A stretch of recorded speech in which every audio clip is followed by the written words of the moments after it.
Ladies and gentlemen, good morning and welcome to the UN, particularly for those of you who haven't been here before. And a deep thanks for attending our Human Rights Day.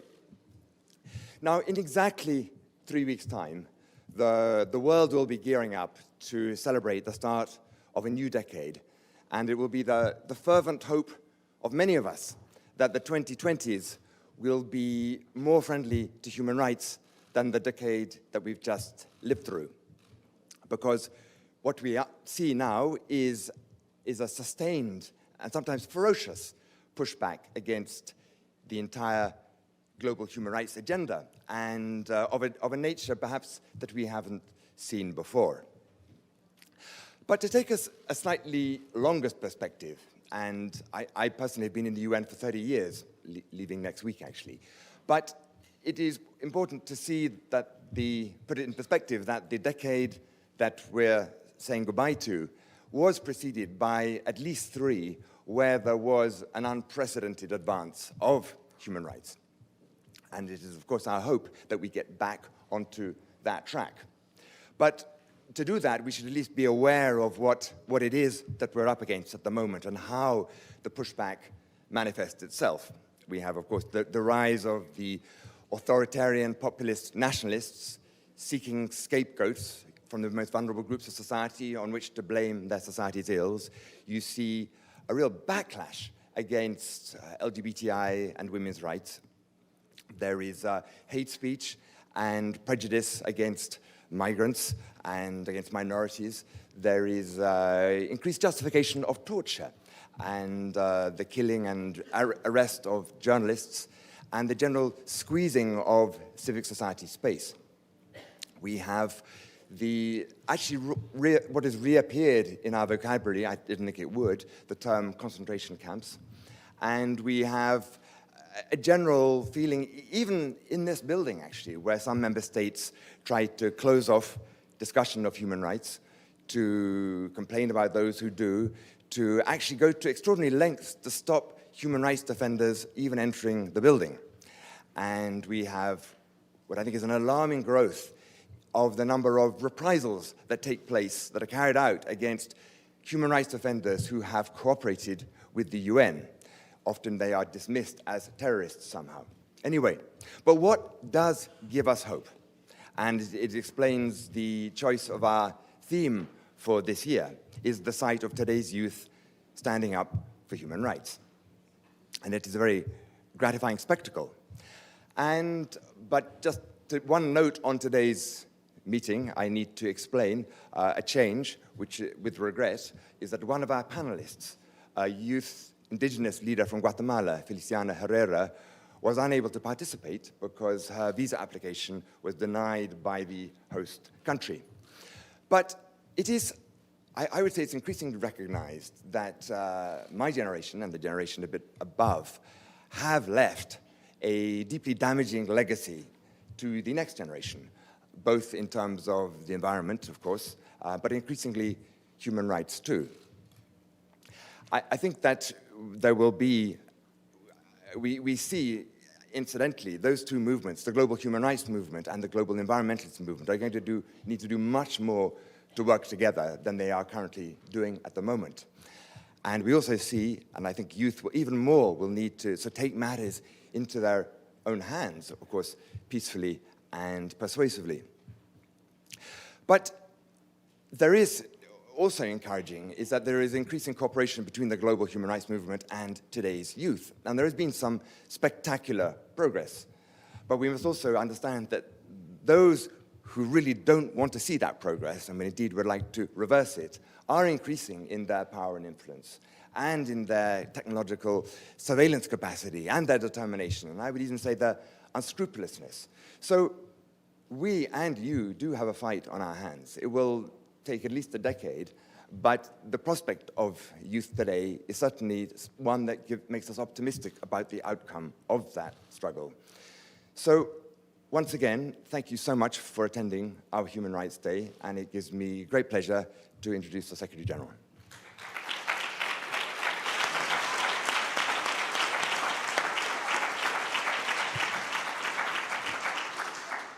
Dear friends, we are here today to celebrate the role of young people in advancing and protecting human rights. As someone who grew up under a dictatorship, I am deeply inspired by the energy and passion young people bring to the struggle for human rights. I know young people can lead movements that change hearts and minds and make history, and that is an indelible part of my own past. Throughout history and across the world, young people have been at the forefront of standing up for what is right. From Harriet Tubman's anti-slavery activism to the White Rose campaign in Nazi Germany, young people have risked everything to struggle against oppression and discrimination and affirm fundamental rights and freedoms. They have played a key role in the civil rights movement, the anti-apartheid movement, the women's rights movement, and many anti-colonial and liberation struggles. Today's young human rights leaders are continuing this tradition. They are powerful torchbearers for a better future, and we all owe them our support. Dear friends, today on Human Rights Day, we reaffirm fundamental human rights and celebrate the wisdom and legacy of Eleanor Roosevelt and all those involved in drafting the Universal Declaration of Human Rights more than 70 years ago.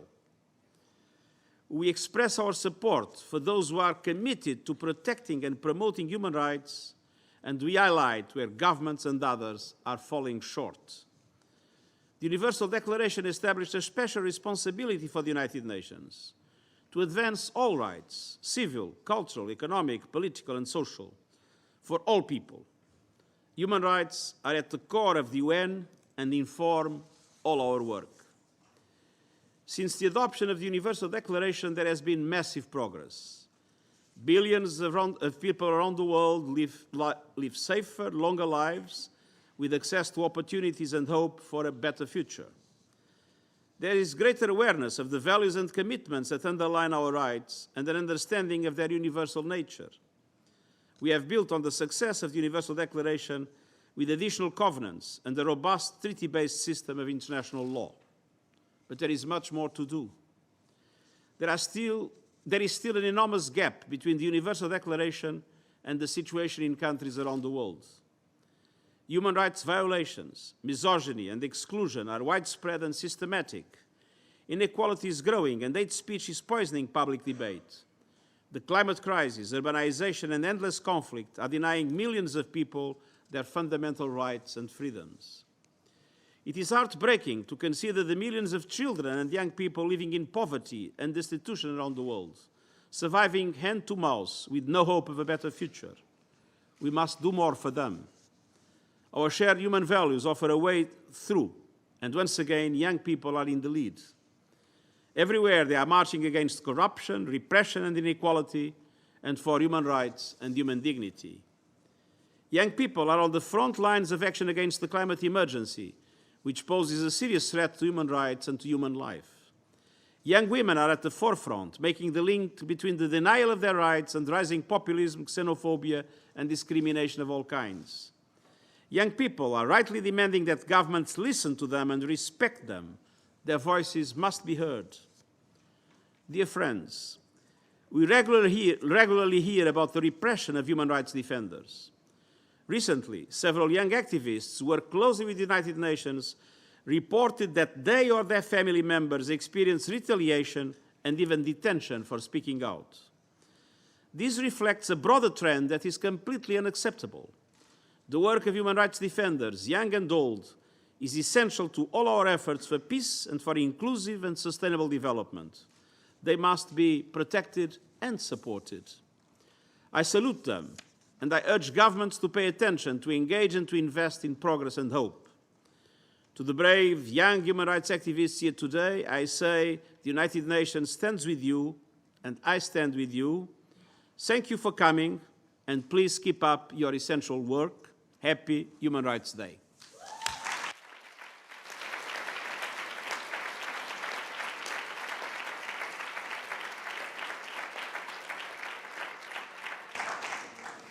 Thank you very much indeed, Secretary General. We now have a short video message from the High Commissioner for Human Rights, Michelle Bachelet.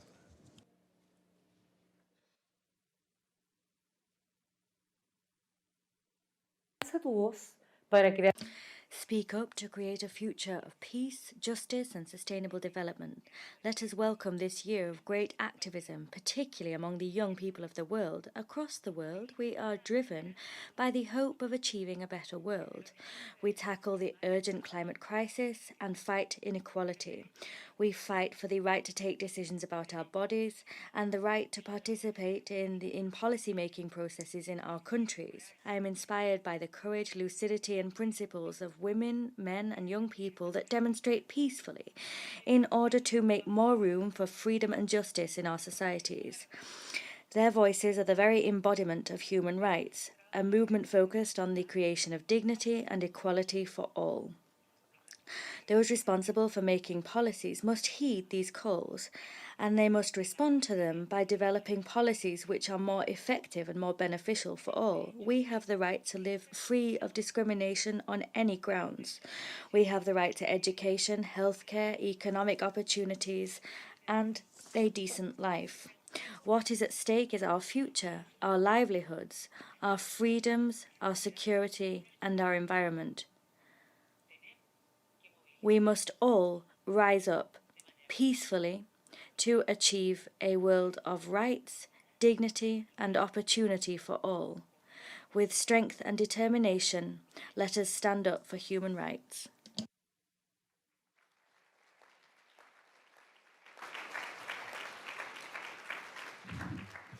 So welcome everyone to our celebration of Human Rights Day.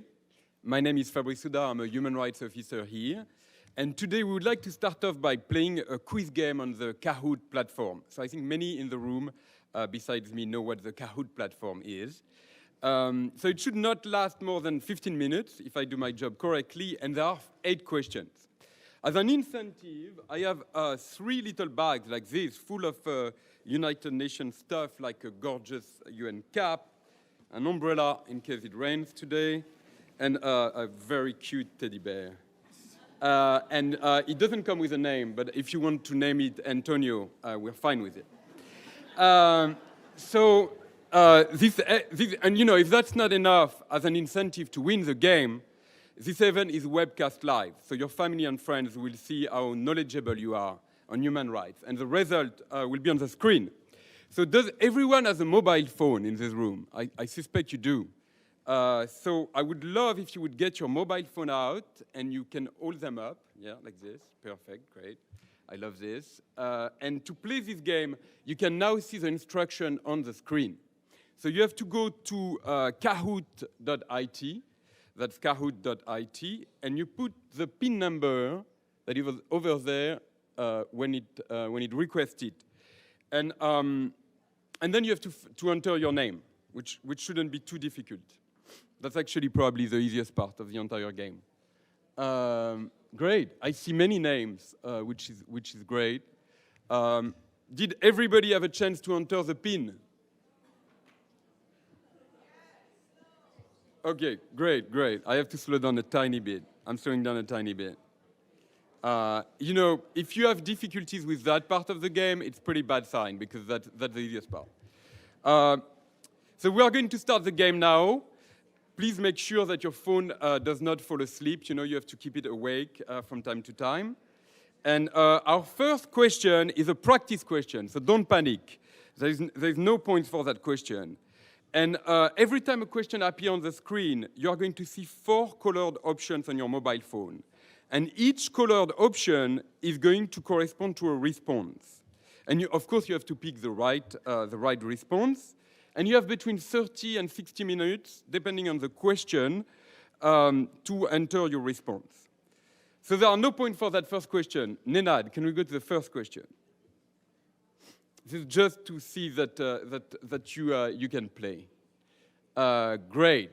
We're coming to that first question. So it's a poll, and you will see that now 4 possibilities appear. In red, I am a delegate. In blue, I work at the UN. In yellow, I'm a youth. And in green, I'm an alien from outer space. I'm not telling you what is the right response. You just do the poll.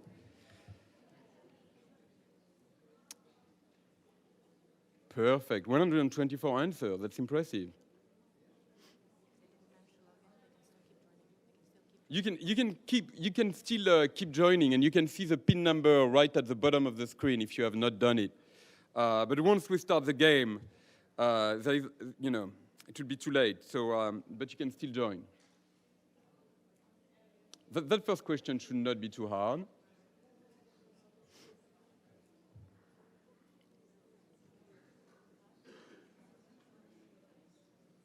Perfect. Wow. So many aliens from outer space. That's great. Thank you so much for joining us from that far, far away galaxy you come from. We really appreciate. Okay, so now that you have understood the concept, we are going to move to win that beautiful teddy bear. So our first question for points is, what are human rights?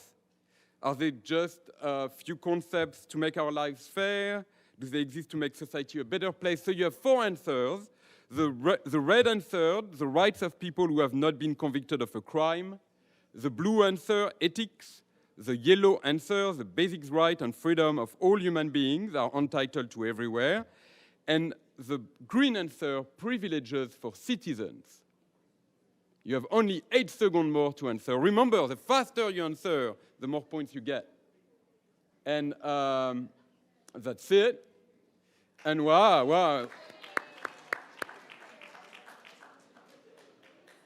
So now, Nenad, can we move to the score? Oh, wow, bravo. Our friend Maria is in the lead. You are really impressive, Maria. I see you. So we are going to move to the next question. The next question, which of these are human rights? So which of these are human rights? We have, in red, the right to food. In blue, the right to freedom, to free elementary education. In yellow, the right to health care. And in green, all of the above. Wow, I see a lot of answers. So which of those are human rights, is the question. Only 2 more seconds to answer. All of the above. Wow, well done. I'm not going to make any comment about those who answered wrong to that question. And Nick is now. Where did Maria go? Maria, you have to do better. Okay, great. So now we are going to move to the next question. Oh no, it's actually a little break because I know that this has been stressful for you. So now it's not for points. Just enter the first thing that comes to mind when you think about human rights. And we are going to build a beautiful word cloud. So the first thing that comes to your mind when we talk about human rights. Look at that. It's already looking beautiful. You know, the more a word will be given, the bigger it will appear on the screen. So you still have 32 seconds. Remember, it's not for points, so you can relax for a minute.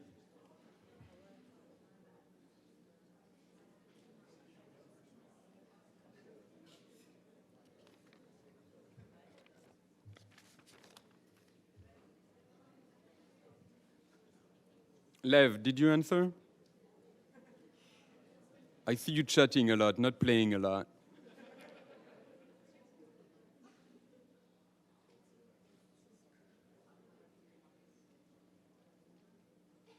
Wow, there's no words. Oh, it's coming. Amazing! Bravo. I love this. So freedom is definitely the first word that came to mind. That's beautiful. Okay, now we have to go back to our game. And so the next question is, on December 10, 1948, more than 70 years ago, the Universal Declaration of Human Rights was signed by all 8 members country of the by all but 8 members country of the newly formed United Nations. But the question is, in which city? And the first answer is New York in red. The second answer in blue is Geneva. We have Paris in yellow, San Francisco in green. So there is a hint that is appearing on top of the screen. In case you have ever left your house, you will recognize it. Only 2 more seconds to answer. Wow, you guys are not very good at that. Well, that's very disappointing. And so the right answer was Paris, my hometown. And it was signed in the Palais de Chaillot, actually, Place du Trocadéro. And just in case you were confused, we had put the Eiffel Tower right on top of the question. Wow, so where are we? Maria has completely disappeared. Well done, Nick. Well done, Nick. We are rooting for you, Nick. So now, a very important question, also for points. You have a human right to vacation from work. True or false? So you only have 2 answers right now, true or false. True in red, false in blue. It's probably a question you ask yourself very often, right? Do I have a right to vacation?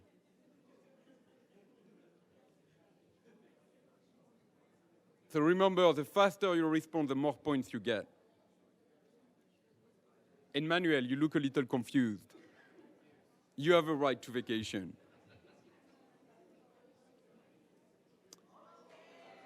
Yeah. This is the right response. True. Indeed, Article 24 of the Declaration of Human Rights says that everyone has a right to rest and leisure, including reasonable limitation of working hours and periodic holidays with pay.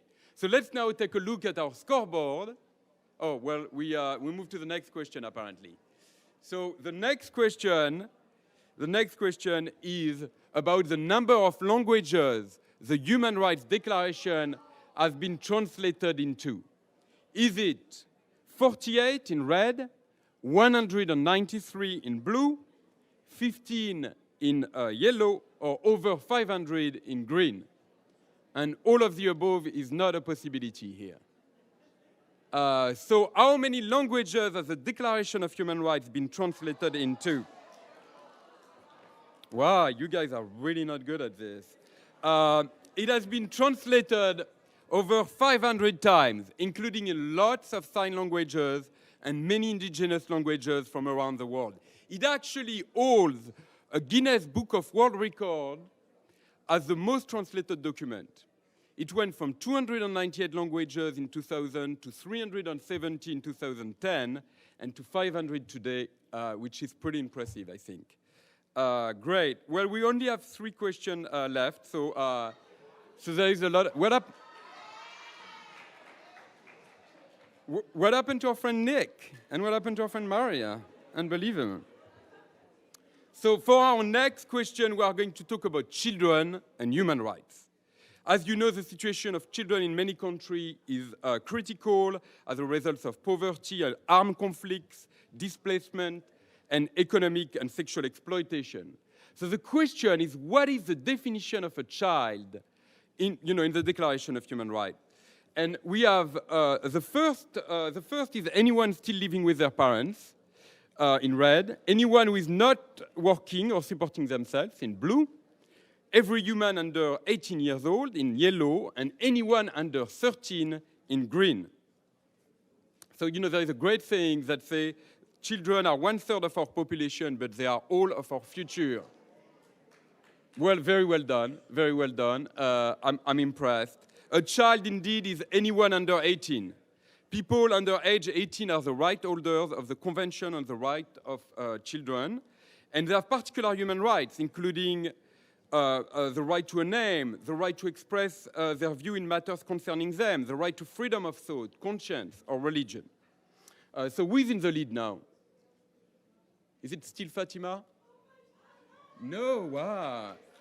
There is so much excitement in this game. So now for our next question, we are going to move to the topic of migration for 2,000 points, which is a lot of points. As you know, migration movements around the globe are one of the defining signs of our time. We live in a world on the move. So for 2,000 points, where do migrants have human rights? And the first possibility is in their home country, in red. The second possibility, in blue, in other countries. And then we have in yellow, while traveling in between countries, and in green, all of the above. So the question, I repeat, is where do migrants have human rights? Only 8 more seconds to respond. As you know, for many people, emigrating is the only option for themselves and their families. Wow, very well done. It's great because you guys are becoming better as time goes by, and sadly it's coming to the end. But wow, amazing, Majda. You're inspiring. Okay, well, are you ready for our last question? And our last question is going to be about climate change. As you know, climate change is a defining issue of our time, and we are at a defining moment from shifting. Oh, no, that's different. That's a poll. I apologize. So we are not talking about climate change yet. You just have to take that poll, and the good news is that there is no points associated to it. We just want to know what you are doing and what you plan to do for human rights. And I think, you know, the Assistant Secretary General and the Secretary General have told us that we all have a responsibility when it comes to human rights. And so you have also to stand up for human rights today. So it's a poll. The good news is that it's not for question. So Maria still has a chance to get back in the game. Wow, that's great. Well, first of all, thank you so much for attending Human Rights Day. And it's great to see that you're motivated to take it outside too. Okay, so let's go to our last question. Last chance for Maria and Nick to get back. Now we are going to talk about climate change. Climate change is a defining issue of our time, and we are at a defining moment. So which human rights does climate change hurt? So you have 4 possibilities. In red, the right to food. In blue, the right to health.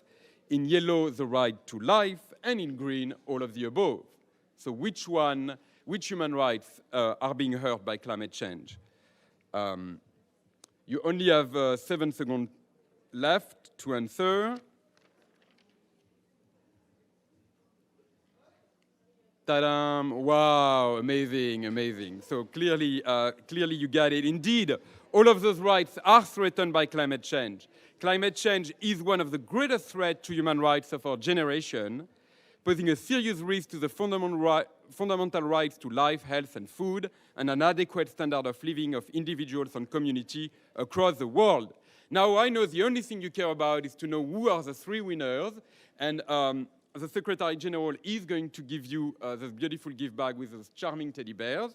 So let's go, Nenad, to the scoreboard. Ta-na-na! Maïda, congratulations, Maïda, number 3. Christelle.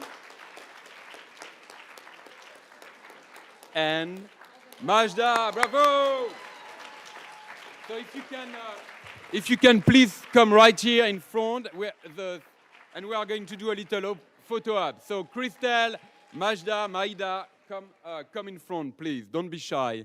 We are not going to eat you. Where are the winners? Come. Oh, I see one coming down. Please. Amazing. So, do we still have a missing winner? Oh yeah, coming. Perfect.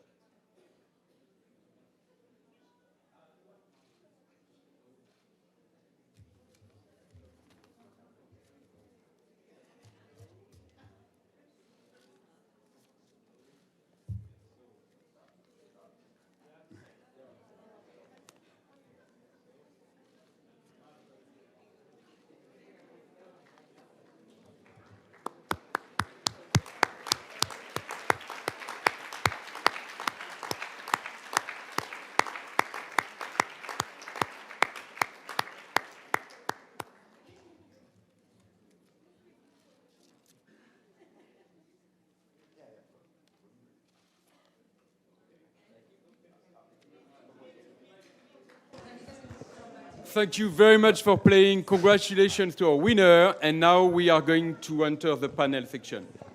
And I'll just take the floor to thank the Secretary General very much for coming. And we will invite the panelists to come to the podium. Goodbye. All the best. Enjoy the season and Happy New Year. Okay.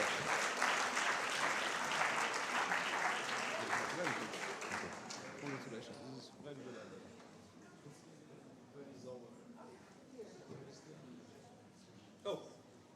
Fabrice.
Hello, everyone. Can you hear me? Can you hear me? Wonderful. I think that was the most fun game that has ever been played at the UN in its entire 71-year history. Thank you, OHCHR. And it's feeling like an exciting day to me because for just one moment, I sat in front of the placard that said Secretary General. So I felt very important. Hello, everyone. It is my great pleasure to welcome you into the next portion of our discussion. My name is Jessica Stern, and I'm the Executive Director of Outright Action International, or Outright for short, a global organization focused on lesbian, gay, bisexual, transgender, and intersex human rights globally. I want to say thank you very much, Secretary General Gutierrez, Assistant Secretary General Andrew Gilmore, and High Commissioner Bachelet and Absentia for their words of wisdom. I feel like today is a very special event because today we're actually talking about what youth want from the world. And what youth want from the world is actually what the world will become one day for all of us. The question for me is the Universal Declaration of Human Rights still relevant from a youth perspective? And concretely, what can youth and the youth here in this room tell us they want all of us to do to stand up for human rights? Personally, I think the Universal Declaration of Human Rights is more relevant than ever, that the promises of 71 years ago have still not been fulfilled, that there's still a lot of work to be done. But as perhaps you can tell, it has been a number of years since I could justly call myself a youth. And so I think it is important that we listen to the youth human rights defenders directly. And we have so many incredible youth human rights defenders who have given us inspiration. This year, many fearless, ambitious, and inspiring youth activists captured global attention through their use of creativity, social media, and calls for disobedience. I think particularly of Malala Yousafzai, who has led calls for girls' education.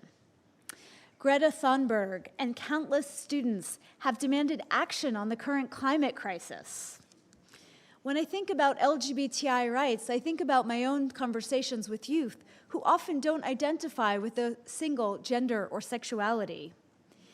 And of course, many of the anti-corruption and pro-democracy movements that we read about every single day are led by youth human rights defenders. All of these issues are equally relevant to the human rights agenda. These youth human rights defenders are brave and they are ambitious. But I would guess they're also tired of being told that their vision is too ambitious, that their vision is too bold, that they should lower their expectations. No. On Human Rights Day, we don't ask youth to be patient. We sit back and we listen because youth are transforming the world. And I think the really exciting thing about today's panel is that we have 3 such human rights defenders here today. It is my honor to introduce you. You have their full bios on the back of your program.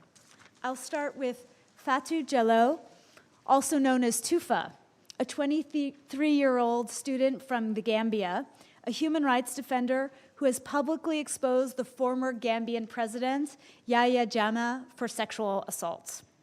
Tufa, it is an honor to have you here today. Alexis Lawrence, just one down on my left, is an 18-year-old freshman at Brooklyn College in New York who has protested the injustices done to those who experience homelessness, something that she has experienced firsthand here in New York City.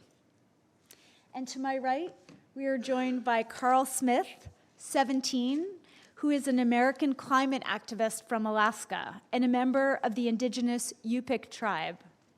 He is one of 16 youth who filed a complaint with the UN's Children's Rights Committee in September, asserting that several of the world's major economies violated their human rights for failing to meet their respective emission reduction targets.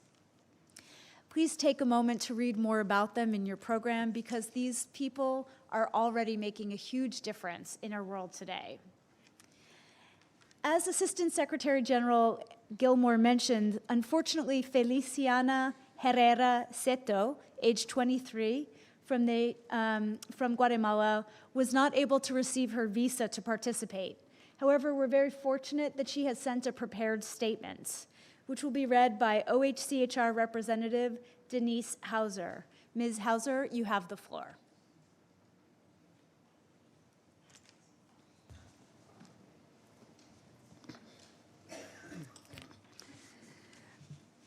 Muy buenos días. Good morning, everyone. Distinguished organizers of this event celebrating Human Rights Day, distinguished UN Secretary General, and youth standing up for human rights. I am sending you a very special greeting. Unfortunately, I was not able to be with you physically today. I would like to thank the Office of the High Commissioner for Human Rights in New York for the kind invitation. My name is Feliciana Herrera. I belong to the Maya Ixil people of Guatemala, and like many of you, I began to participate and work on human rights issues because of our difficult living conditions.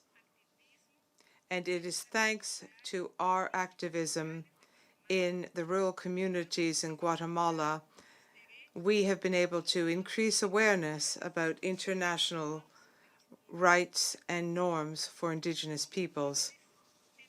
As youth, we have an opportunity to contribute to ensuring that life is respected.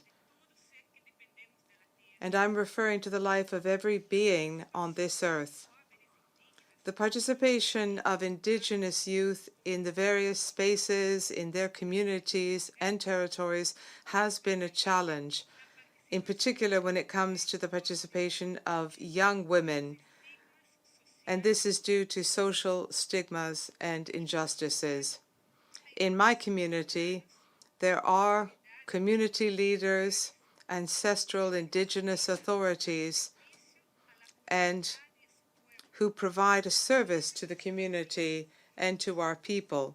But they are older people with children, and yet I was elected as an indigenous representative, even though I am single, a woman, and young. We have often heard that the youth are not the future. We are the youth of the present, and we have a right to decide here and now about our own future. But all of these efforts have not been easy. They have come at a great cost. I have been criminalized for defending the human rights of Indigenous peoples, and like many other Indigenous leaders, for defending our territory, our rivers, forests, everything that breathes life. And I've been criminalized for exercising my right to self-determination in an effort to keep peace and harmony in our communities. We youth have less access to opportunities and less access to many basic services, in particular education and decent work. And for that reason, quite often we are forced to migrate so that we can contribute to the development of our family and our community. And yet we do not enjoy human rights. They are often violated in many different ways. Today, and in many of the celebrations of human rights and the Universal Declaration of Human Rights celebrations that we hold, youth have an important role to play. We must be heard speaking about our rights from our various places and in our various contexts. So a happy Human Rights Day to everyone.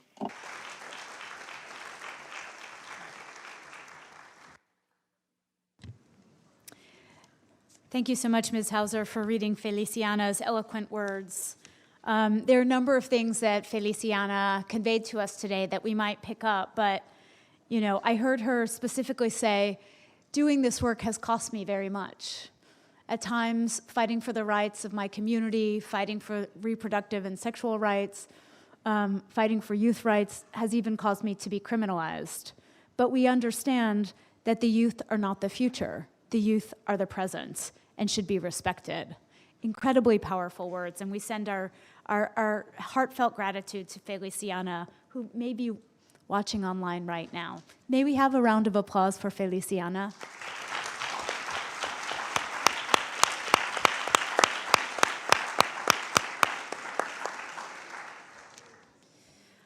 And now we'll go to our panel. And Tufa, I'm going to ask that we begin with you. What do you want everyone to know about sexual violence survivors, about the voices that are forgotten? What do you want everyone to know from your own activism? Are you willing to spend 2 weeks here? Good afternoon, and thank you for having me. As a survivor of sexual assault violence myself, I think the greatest thing one can walk away with from rooms like this, where you have youth speaking from diverse perspectives and perspectives that we might not understand, is to know that the actual experts when it comes to sexual violence is survivors themselves. The voices of survivors have been neglected because there are, of course, people fighting for the rights of survivors, for the voices of survivors, also in courtrooms and outside of courtrooms. But survivors come from different backgrounds and different perspectives, and they do have different stories to tell, and they all don't have similar stories. I think it will be important to desist from using words like making statements like rape, sexual assault, and etc. The question is, what is that etc.? And that etc. is the part that we do forget. It is the part that has all the nuance and all the different variations of violations that happen to women's bodies all around the globe. So it's not a universal concept, it's not a universal idea, or a universal act that is done onto women's bodies. So I think walking away from here and understanding that there are stories that survivors have to tell, and it is very important to listen to those stories and understand that they might not always sound the same or similar or from one point of view. You know, as I sit in this room also, I am wondering how many Me Too's are in the room, but most importantly for me is I do also wonder how many You Too's are in this room. And I hope you all walk away from here knowing that we are one way or the other accountable and responsible for sexual assault, sexual violence, whether it's ignoring it or promoting or assisting predators in one way or the other. Yeah. Thank you so much.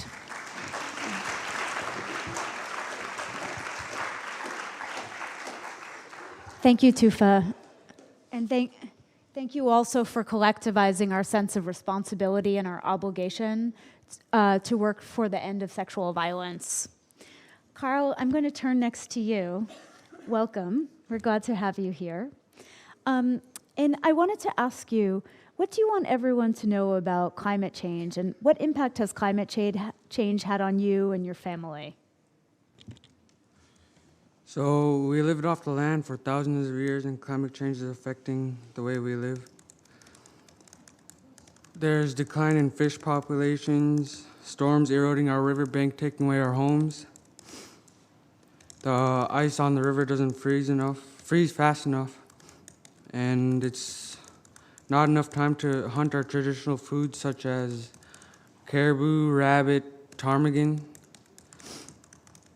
But most of the time we go fishing during the summer, and it's getting too hot, so the fish are dying, and they're starting to float down the river. And during the winter, it doesn't get as cold, and there's no snow at all. And recently, it just snowed like 3 feet, 1 foot, 2 feet, and it's all melted, and there's just ice, and we can't do anything when there's ice. And when there's nothing we can do, we just stay in our houses, and we can't do anything. Thank you.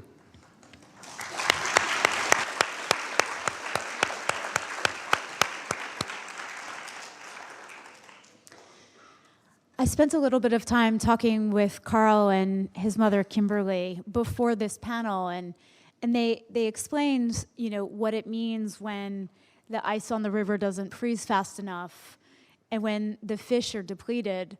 And they summed it up quite succinctly. And I asked Carl, what impact does that have on your life? And he says, there's less food for us to eat. And I think that's the clearest statement we could possibly take away. When climate change impacts how communities, and specifically indigenous communities, have gathered food for generations, the impact is not just theoretical. It literally means less food in people's bellies and more financial instability as people wonder how they can make it through another winter. I want to transition from developments in Alaska to developments right here in New York City, just outside our door of the UN. And I want to turn to you, Alexis. You've been an advocate for youth who've experienced homelessness, for adults who've experienced homelessness. And I wanted to ask you to speak a little bit about what impact experiencing homelessness had on you as a student and what impact it had on your family. Hi, hello? Yeah, okay. Hi. So a lot of the times when I would tell people like, oh, I experienced homelessness, or when I was, homeless, I would always tell them, oh, I'm homeless.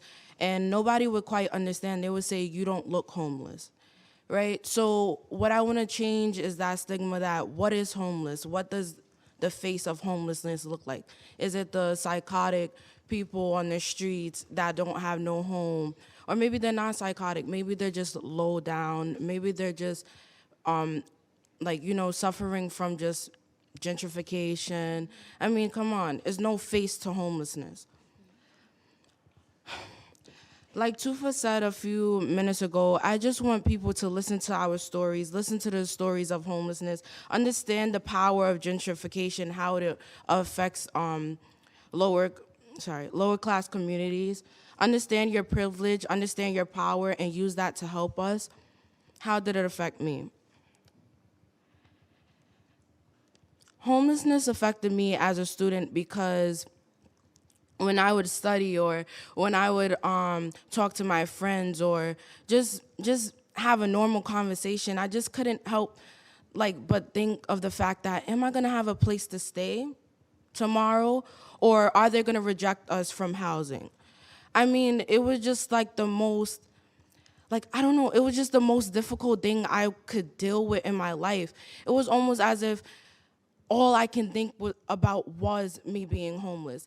I didn't think about, oh, you're getting good grades. I didn't think about, oh, you're a beautiful young woman. I didn't think about that. All I could think about was I am homeless. That's the label that I put upon myself because that's all I quite knew, to be honest.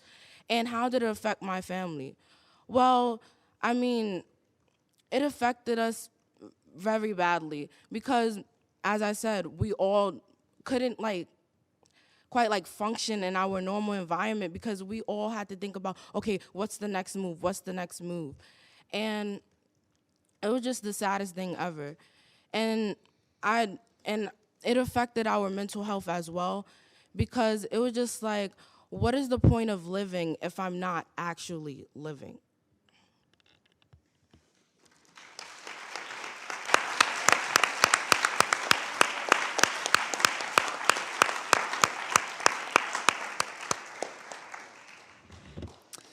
Thank you, Alexis. And it makes it even more extraordinary to hear your personal story and then realize somehow you managed to sort of survive these dualities and get excellent grades, excel in school, and propel yourself into college. And it makes you realize that homelessness touches on all parts of your life. And that it is only the rare few that can possibly not be consumed entirely by the instability of homelessness. I want to ask you a follow-up question, if I may. I want to ask you, I guess, I think that when you tell these truths, I think you make some adults uncomfortable. I think you're being honest, I think you're asking for accountability. Would you agree? Do you think that your activism makes some adults uncomfortable? And if so, why? I think that my activism does make adults uncomfortable sometimes because I feel like adults, they usually, in the older generation, they usually want to keep everything the same. And also, especially the privileged adults, I feel like that makes them uncomfortable as well because they're not aware of their privilege, or even if they're aware of their privilege, they don't want to speak about it. They want to just push it under a rug. Yeah, I remember a time where I was just kind of afraid of speaking out and being an activist because I didn't want to make them feel uncomfortable. But then I noticed oh, no, I have to make them uncomfortable to make a change, to be quite honest. Yeah.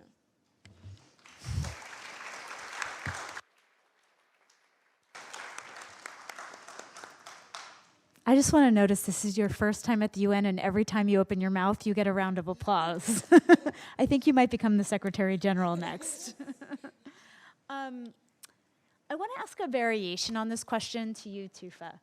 I think every generation is trying to figure out how is it different or the same as other generations. And, one thing that I've been hearing actually from adults a lot lately is that today's generation of youth activists are even more active than other generations. And I don't know if this is just the optimism of the present, because we like to believe the world is always becoming better. Right. But I want to ask you what you think. Is today's activism stronger and more connected and hopefully more effective than in the past? I think that just intertwines with the same question that you asked her about why adults are uncomfortable. So there is an intergenerational conflict, of course, because you have young people who haven't even found the right words to define some of these terms, who haven't had the opportunity to have all the degrees that others are holding on to.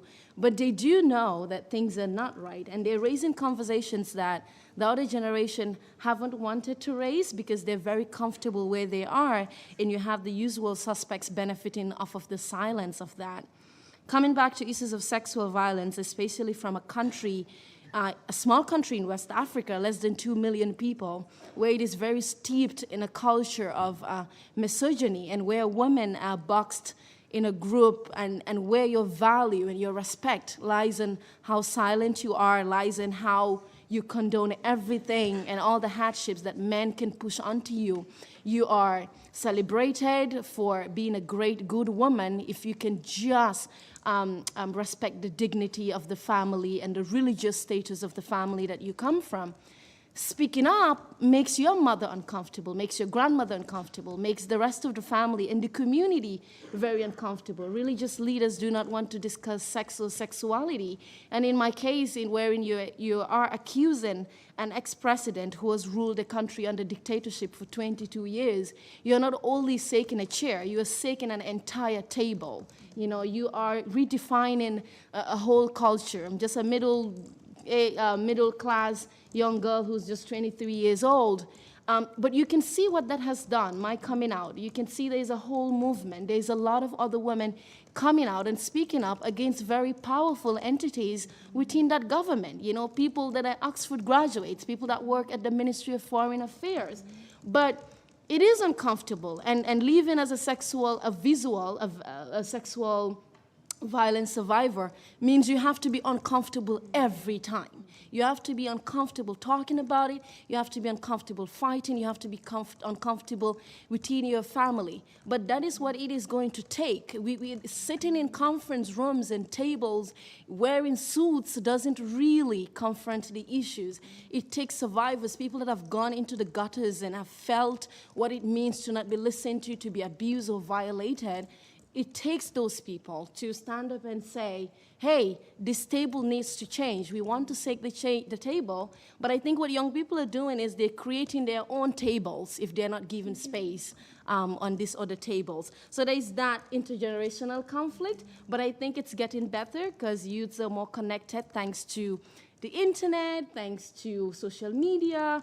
We now have the opportunity to come together in a way that maybe the ones before us did not have the opportunity, and we get the opportunity to hear diverse stories like this from Alaska and New York, and so I think it's great. Yeah.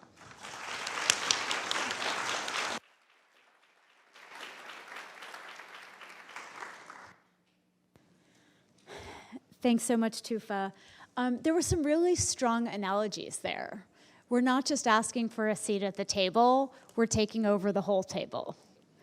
And then Tufa said, and sometimes when that's not good enough, we're making our own table.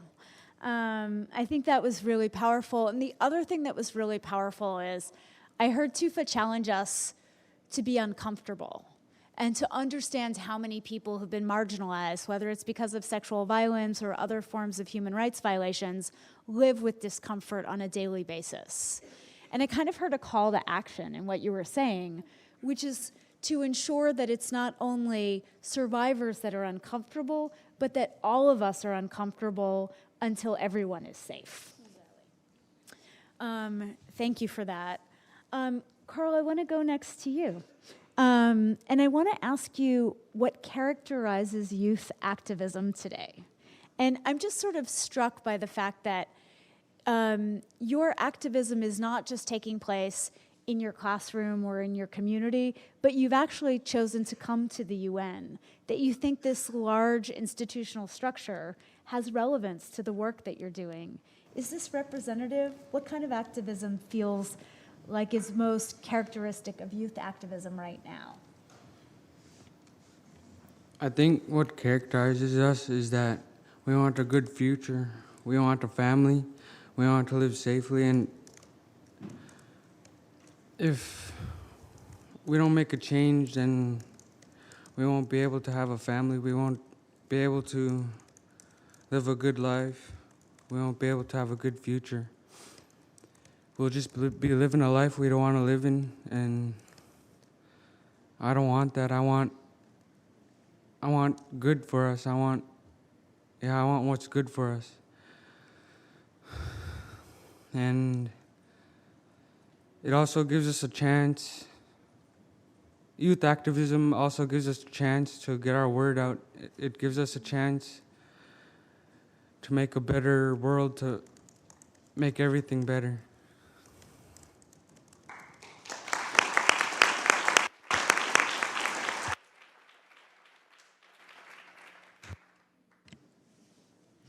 Thank you very much for that, Carl. We really appreciate that. I want to follow up Carl's interventions, and I want to ask you a follow-up question, if I may. I want you to maybe speak to the different audiences that are here today. I mean, the quiz was great because we got to see there are government officials here, there are UN officials here, and there are a lot of young people in this room. But I hear people say, I don't know what to do to make the world a better place. It's so hard. So what are your messages to youth, to UN officials, to government officials that want to know, how do I make the world a better place? We all could, for my activism, I want to stop mining and fossil fuels, and you guys can even stop using plastic. Start using a bike. Just try to stay healthier. Just anything that helps with climate. That I just want my home safer.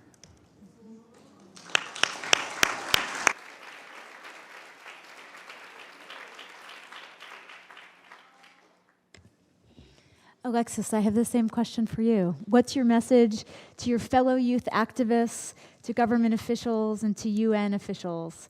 How can they make the world a better place?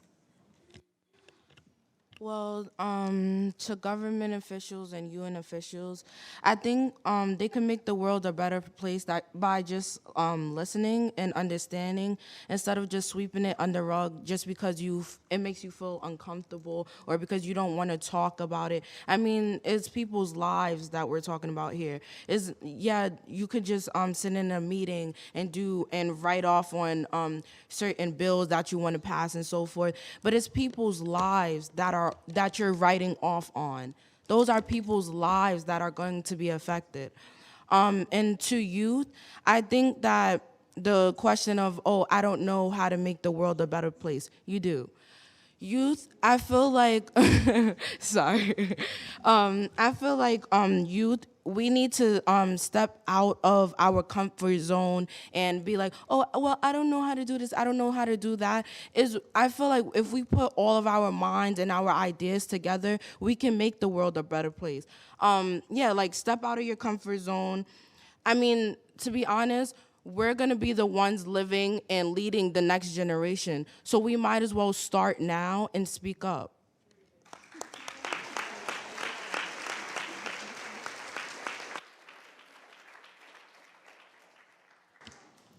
Well, I'm feeling very lazy right now.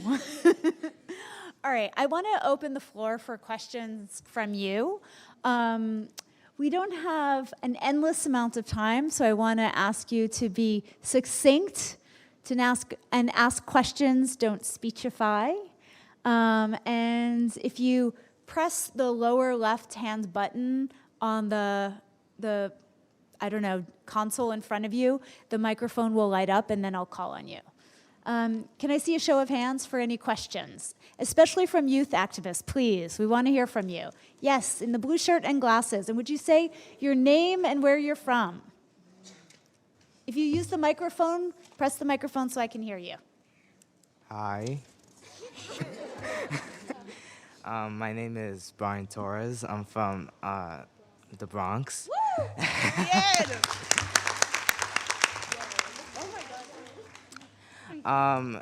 In terms of religion, what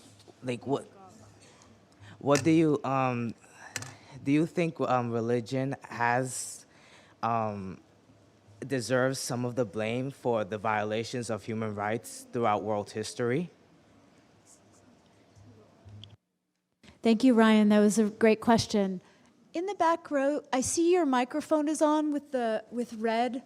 Like a red bow. I don't know if it's intentional. And now it's flashing. Okay, not intentional. Okay, put your hand up if you'd like to ask a question or make a comment. Okay, yes, please. Say your name and where you're from.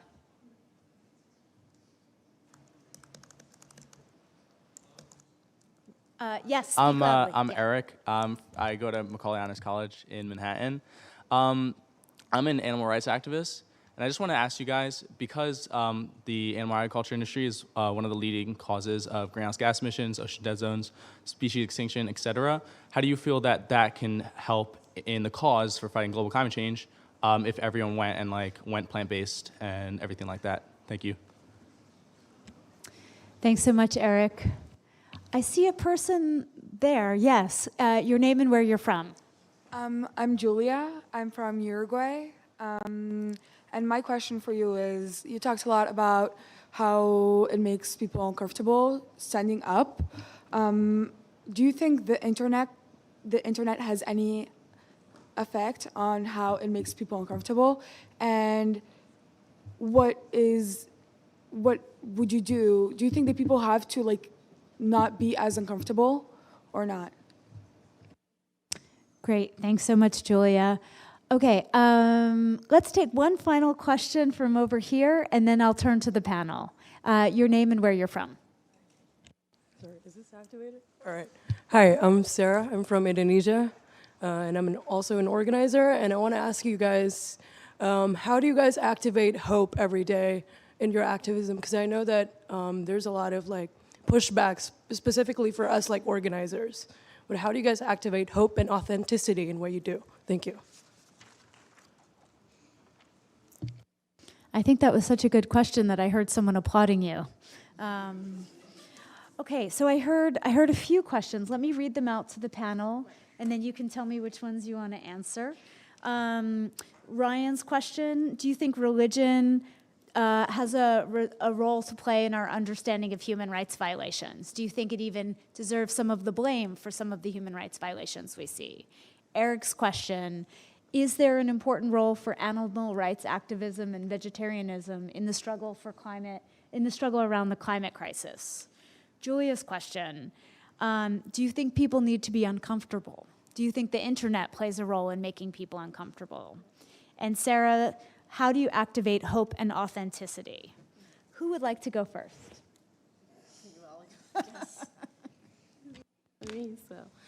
Am I on?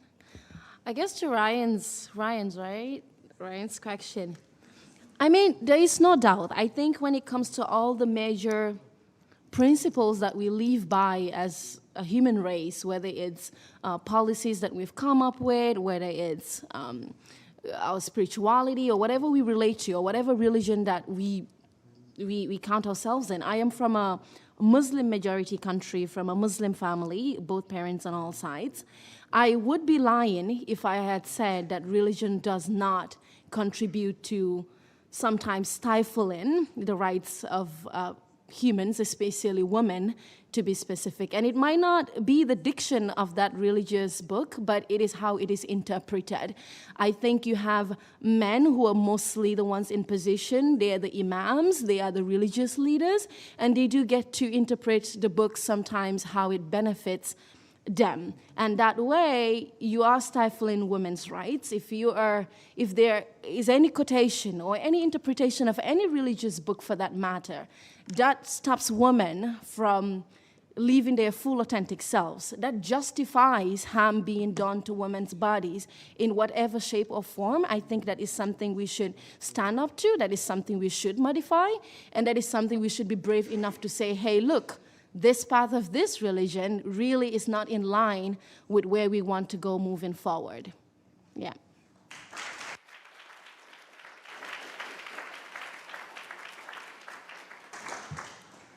So for Eric's question, I think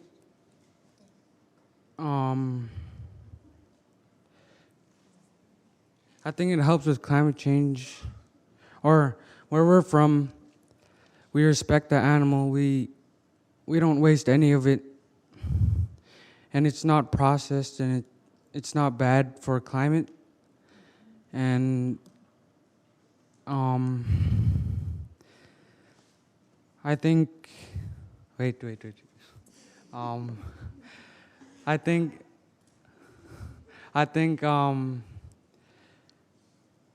think we have a role for climate change because, like, fresh food and stuff. I think we have a role for climate change because, or never mind.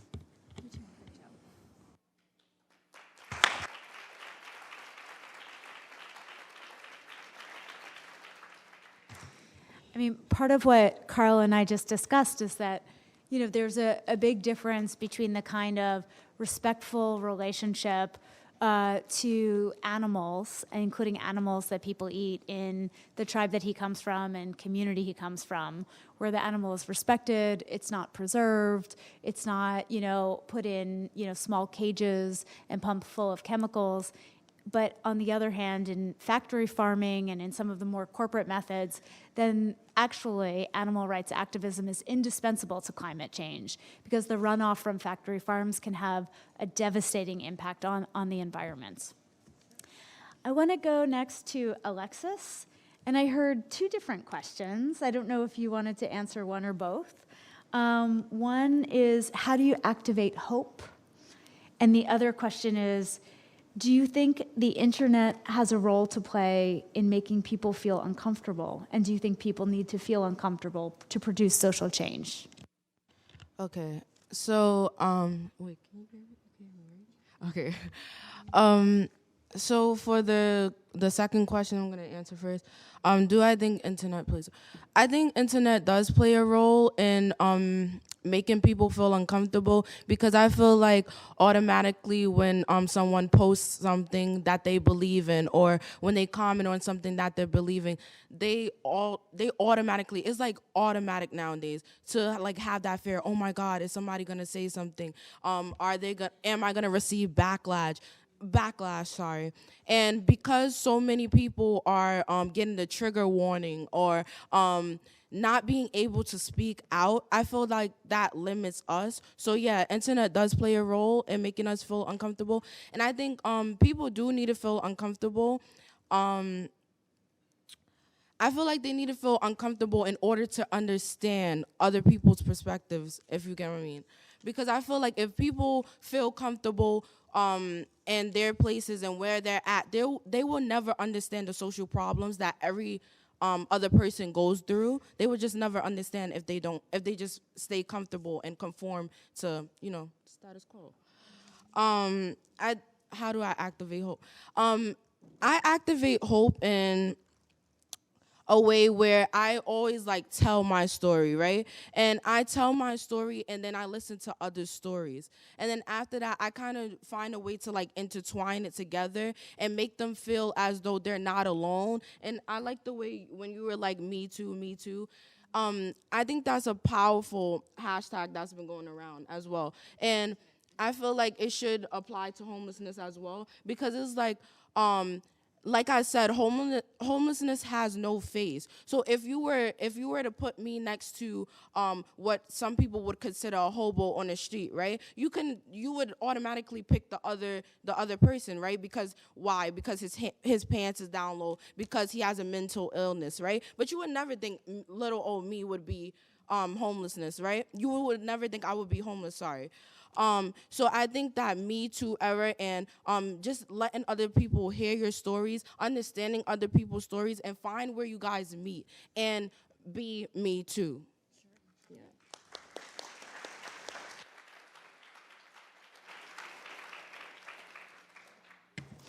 Thank you, Alexis. We have time for one or two final questions. I see a hand shooting up right there. A person with braids and glasses. Yes, hi. Please say your name and where you're from.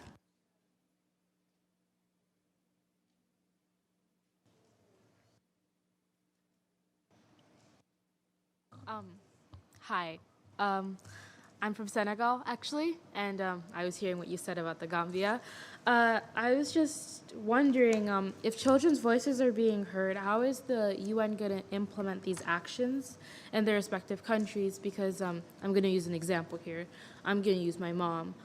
She grew up in a kind of misogynistic view and all that type of stuff, and she kept on like protesting against it, but like no one really listened to her, even as a kid. I guess you could say she was like a mini activist when she was my age or something like that. And when her parents were going through a divorce, no one heard what she was saying, and she was trying to like say that women can do this, women can do that, but it just wasn't being listened to. So I'm wondering, the UN can do a lot of things, but how is it going to implement children's words into what's going on in their respective countries?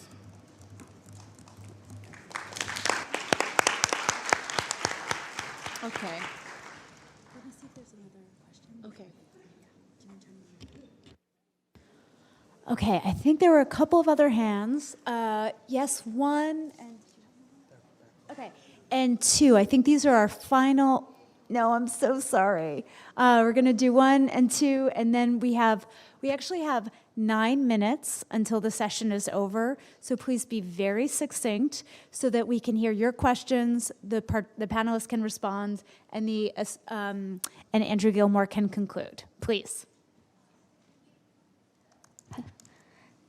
Thank you for the great presentation. I have a question for Ms. Jallo specifically, because I know that being a victim of sexual violence is not easy. And everyone here in this room could be a victim, but not everyone has the strength to be the survivor. So if that's okay with you, can you share some of the experience of like, how do you survive that pain, and how can anyone here could go through it? Like, what would help us? Thank you.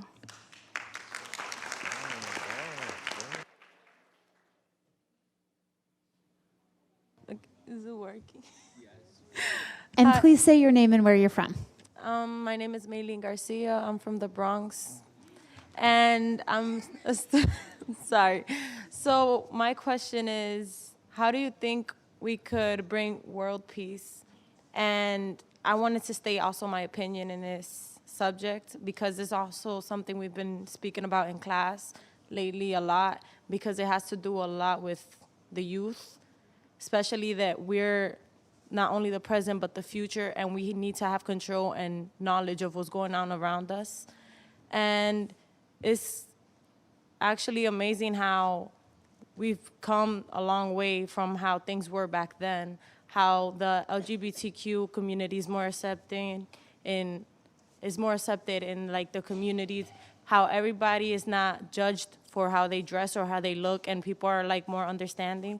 So, and my question again is, what do you think world peace would be like, or how can we make it happen today and now?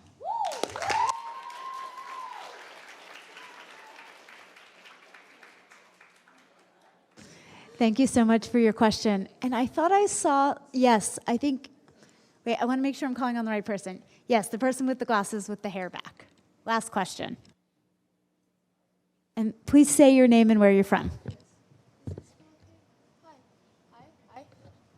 Hello. Hi, my name is Michelle. I'm from Indonesia. And my question is that, I'm so sorry, by the way. I think it's, especially in this day and age, it's so easy to create a moment and create a viral moment, especially in regards to advocacy. But I think it's harder for people, especially us, with a lot of responsibility, a lot of missions, to sustain that advocacy and not to make a movement, but continue creating a movement, because progress takes time, usually. And so my question is that how would you sustain your peers and youths in this room to continue doing advocacy beyond just going to one march in one weekend, into joining an organization and have a commitment to the cause? Thank you.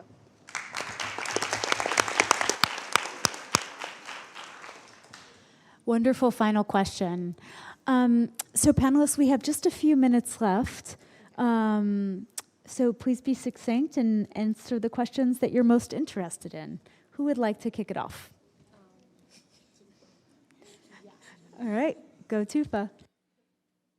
Okay. Question coming from my Senegalese sister. I hear where you're coming from completely.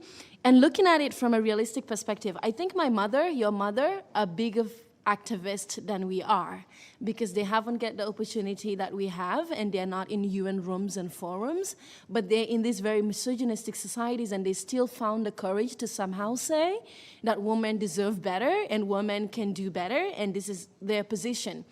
Of course, they're not listened to. Again, that is the silent voices. And I think it's important as activists, especially that fight for women's rights and survivors and all that, that when we are in rooms like this, we do understand and realize the people that we are representing. We're representing those people, our mothers, the ones that don't get the opportunity to be in here.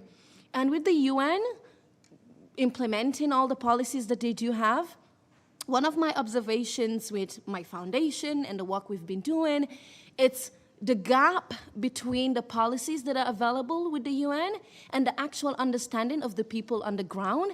I think it's very important for UN to find a way to translate their policies into the local languages that the women they're trying to affect understand.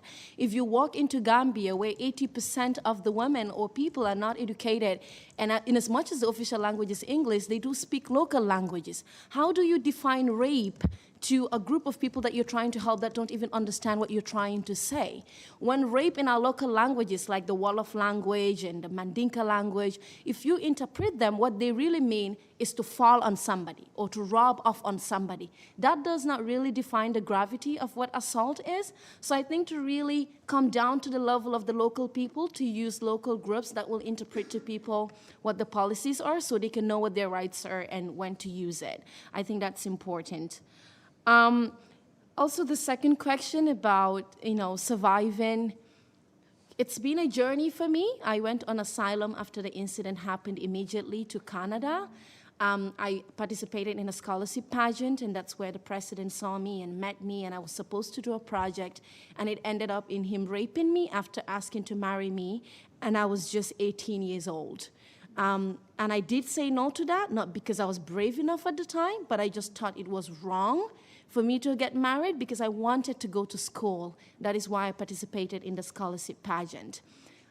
So he did what he did because he's powerful, and the minute he was doing it, he did tell me that no one can hear me, no one will listen to me, that he is the president of the country. And when I received a call again to be invited at his palace, I realized that the only option I have is to leave everything behind and run away at 19. So I left to Senegal, the neighboring country, and then got an asylum in Canada. And all these years, even though he left power, they took him out, there's a new president, I have always told myself that I'm done, I'm never going to say it, no one is going to believe me. Who am I for anyone to believe that the president did that?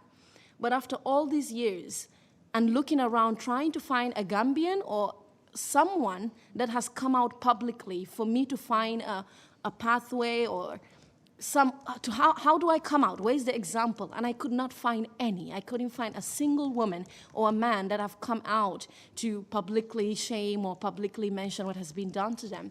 I continued to think about all the girls in the most in-depth villages of my country who do not even dare say that they have menstruated, talk less of someone has violated them. Do I want to be the person that they can look up to? So I use that every day when I speak and when I represent to know that I'm not only speaking for myself, I am surviving and other people are surviving through me. And of course, there's something called PTSD, but there's also something called post-traumatic survival syndrome. And I think that's where I am.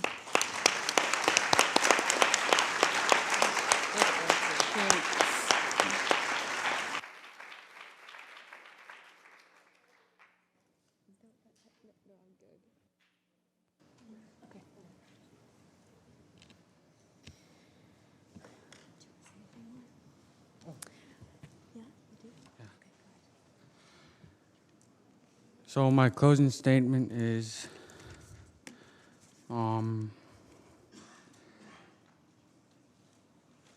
climate change is affecting the way I live. It's not something to just sit around and listen. It's something to do. It's something you can do to change other people's lives, to change your life. So change needs to happen. Quit talking about it and do something. Thank you.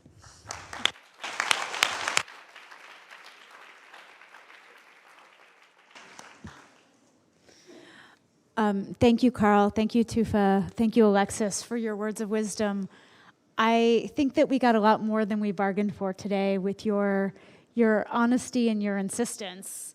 Nadine and Michelle, I know that we didn't fully get to your questions, but it's partially because we're rushing up against the clock.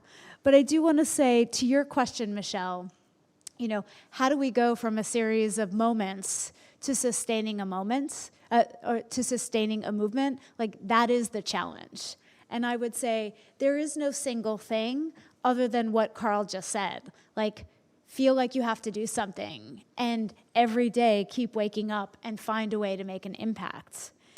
I think today was a remarkable opportunity to listen to human rights defenders who are young, speak honestly, and speak insistently. And when I think about their examples, I feel optimistic, I feel urgent, I feel lazy, I feel angry, because we have to do more. But if you take away one thing from this panel, I hope you take away that change is actionable and change is necessary. Please join me in thanking our wonderful panel today.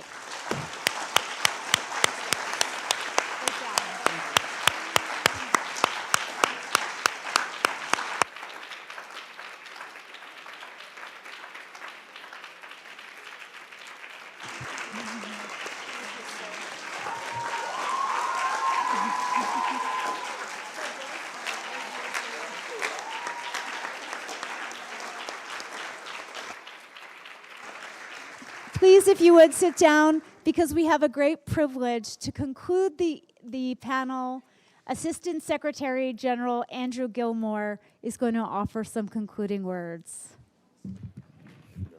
Not really, but just to say this is by far the best Human Rights Day we've had, and the game was excellent.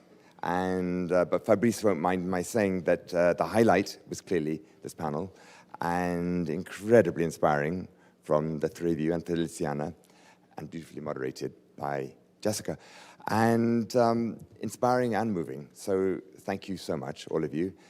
Thank you for the message that you've all put out, and that's clearly been extremely well received by everybody here, that you are doing a lot already, and you're going to do a lot more.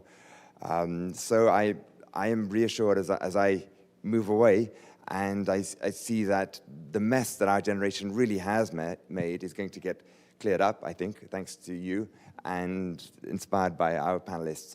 Again, thank you all for coming very much.